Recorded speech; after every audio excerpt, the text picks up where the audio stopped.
નમસ્તે વિદ્યાર્થી મિત્રો આજે આપણે ગણિતમાં સરવાળા કરો વિશે સમજૂતી મેળવીશું। વિદ્યાર્થી મિત્રો તમારી આસપાસ રહેલી વસ્તુઓ તમે ક્યારેક ક્યારેક ગણતા હોવ છો, જેમ કે તમારી પાસે કેટલી લખોટી છે, કેટલા કચુકા છે, કેટલા પાઠ્યપુસ્તક છે, કેટલી નોટબુક છે, કેટલા ચોપડા છે, તો આ વગેરેની ગણતરી તમે કરતા જ હોવ છો। આજે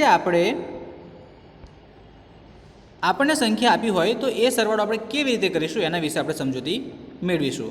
તો વિદ્યાર્થી મિત્રો એના માટે આપણે પહેલો દાખલો જોઈએ। આપણને આપ્યો છે 23 + 54।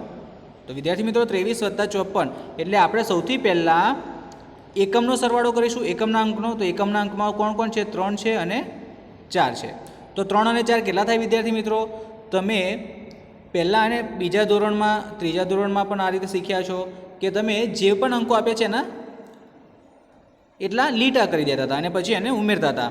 જેમ કે 3 આપ્યા હોય તો તમે પહેલાં શું કરો? 3 લીટા પાડતા હતા, 1 2 3, પછી કેટલા છે? 4। તો 1 2 3 અને 4, પછી એનો તમે સરવાળો કરતા હતા। કેટલો થાય છે? જુઓ, 1 2 3 4 5 6 અને 7। તો તમે જવાબ લખતા હતા 7। વિદ્યાર્થી મિત્રો આવી રીતે પણ તમે સરવાળો કરી શકો છો, પણ હવે તમે ઝડપથી સરવાળો કરો એના માટે શું કરવાનું છે? તમારે 3 છે, 3માં કેટલા ઉમેરવાના છે? 4।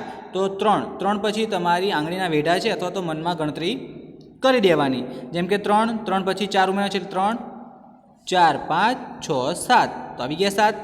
આવી રીતે પણ તમે ગણતરી કરી શકો છો। હવે દશકમાં જઈએ તો દશકમાં 2 અને 5 આપેલા છે આપણને, તો બંનેનો સરવાળો કરીએ તો અહીંયા 2 છે, તો 2 કેટલા ઉમેરવાના છે? એમાં સરવાળો એટલે વિદ્યાર્થી મિત્રો ઉમેરવાના છે, તો 5 ઉમેરવાના છે, તો 2 3 4 5 6 7, તો અહીંયા પણ 7 આવે વિદ્યાર્થી મિત્રો।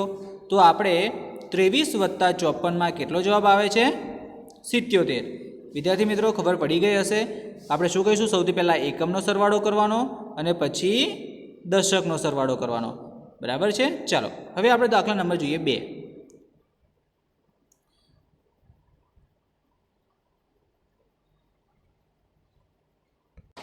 વિદ્યાર્થી મિત્રો આપણી પાસે બીજો દાખલો છે 65 + 24।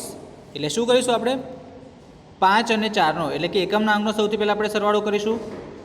તો એકમના અંકનો સરવાળો આપણે કરીએ છીએ તો એકમમાં પહેલાં 5 છે અને નીચે 4 છે, તો 5માં 4 ઉમેરવાના છે, એટલે 5 6 7 8 9, બરાબર છે? તો લખી દઈએ 9। હવે 6માં 2 ઉમેરવાના છે, દશકના સ્થાન ઉપર 6 અને 2 છે આપણી પાસે, તો 6માં 2 ઉમેરીએ તો 6 તો છે જ આપણી પાસે, 7 અને 8, તો અહીંયા લખી દો 8। તો આ થઈ ગયો આપણો દાખલા નંબર 2। તો વિદ્યાર્થી મિત્રો ખૂબ જ સહેલા છે દાખલા, તમારે ધ્યાનથી અને ભૂલ ન પડે એ રીતે દાખલા ગણવાના છે। આગળ આપણે જોઈએ દાખલા નંબર, વિદ્યાર્થી મિત્રો અહીંયા આપણે જોઈએ દાખલા નંબર 3। આપણને આપ્યું છે 47 + 19। હવે તમને થશે વિદ્યાર્થી મિત્રો એકમના અંકમાં 7 છે અને 9 છે, તો કેવી રીતે કરીશું? તો વિદ્યાર્થી મિત્રો જે પ્રમાણે આપણે આગળ કર્યા દાખલા, 2 દાખલા, એ જ પ્રમાણે આ દાખલો ગણવાનો છે। પણ અહીં તમને કંઈક નવી વસ્તુ દેખાય છે। શું નવી વસ્તુ દેખાય છે? ઉપર કંઈક લીટી આપેલી દેખાય છે, તો તમે આશા બાંધી શકો કે આ લીટી છે એ આપણે શા માટે આપી છે? તો વધી મૂકવા માટે। તમે જ્યારે પણ દાખલો ગણો ત્યારે આવી તકેદારી રાખવાની, ઉપર લીટી કરી દેવાની, જેથી કરીને તમને ખ્યાલ રહે કે તમને આપેલી સંખ્યાની ઉપર તમે આ લીટી કરી છે ત્યાં આગળ તમારા દશક જે પણ કંઈ આવે છે, વધી જે આવે છે એ લખવાની છે। તો વિદ્યાર્થી મિત્રો 7 અને 9 છે, ચલો 7માં આપણે 9 ઉમેરવાના છે। 7 9 એટલે તમને ખબર છે વિદ્યાર્થી મિત્રો 3 3ના 3 ગ્રુપ। તો આપણે જોઈએ, ચલો 7 8 9 10 11 12 13 14 15 16, 16નો લખી દઈએ 6, બરાબર છે? હવે 16 વિદ્યાર્થી મિત્રો 16 છે, યાદ રાખો અહીંયા। તો 16 આપણે ક્યાં મૂકીશું? નીચે। અને આ જે એક વધે છે એ બાજુની સંખ્યા ઉપર આપણે વધી તરીકે મૂકીશું। તો વિદ્યાર્થી મિત્રો 4ની ઉપર અહીંયા એક વધી મૂકવાની છે, અહીંયા લખવામાં થોડીક તકલીફ પડે છે, એટલે હા, બરાબર છે? 4ની ઉપર એક આપણે વધી મૂકી દઈએ। ચલો હવે સરવાળો કરવાનો છે 4 4ને એક વધી 5 5ને એક આ 6, તો 66। તો વિદ્યાર્થી મિત્રો 47 અને 19 કેટલા થશે? 66। તો ખ્યાલ આવ્યો હશે વિદ્યાર્થી મિત્રો આપણે વધી પણ કેવી રીતે મૂકવાની છે। તો આ રીતે તમે વધીવાળા દાખલા પણ કરી શકો છો। હવે વિદ્યાર્થી મિત્રો આગળ જોઈએ આપણે 67 + 33। તો વિદ્યાર્થી મિત્રો 67 + 33 છે એટલે એમાં પણ શું થશે? 7 અને 3, તો 7 8 9 અને 10, અહીંયા પણ વધી આવે છે, તો વધી આવે છે એ પહેલાં આપણે શું કરીશું?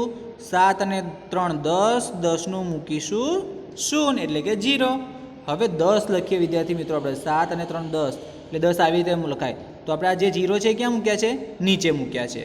હવે 1 વધે છે, ક્યાં મૂકીશું આપણે? 6ની ઉપર. Very good. હવે 6 અને 1 7, 7 અને પાછા નીચે 3 છે, તો 7 ને 3 તમને ખબર પડી જ ગઈ છે કેટલા આવશે? 10. તો વિદ્યાર્થી મિત્રો આપણો જવાબ કેટલો આવે છે? 67 + 33 કરીએ તો આપણને જવાબ મળે છે 100. તો વિદ્યાર્થી મિત્રો દશકની ઉપર તમારે વધી મૂકવાની. એવી રીતે જેમ જેમ આગળ જશો એમ એમ આપણે જો વધી આવતી હોય તો એ પ્રમાણે આપણે મૂકવાની રહે છે. તો આવી રીતે તમે આ દાખલા ગણી શકો છો. તો વિદ્યાર્થી મિત્રો જે પ્રમાણે સમજૂતી આપી એ પ્રમાણે અહીંયા તમને મહાવરા માટે કેટલાક દાખલા આપેલા છે. આ દાખલામાંથી આપણે કેટલાક દાખલા ગણ્યા છે, કેટલાક બાકી છે. તો તમારી નોટબુકમાં આ દાખલા તમે જાતે ગણશો અને મને કમેન્ટમાં આનો ફોટો પાડી અને મોકલશો, જેથી કરીને મને પણ ખબર પડે કે તમે કેવા દાખલા ગણ્યા છે. અને કોઈ પણ પ્રશ્ન હોય તો વિદ્યાર્થી મિત્રો ચોક્કસથી કમેન્ટ કરજો કે જેથી કરીને હું તમને એનું સોલ્યુશન આપી શકું. તો મળીશું એક નવા વિડીયો સાથે. આવજો.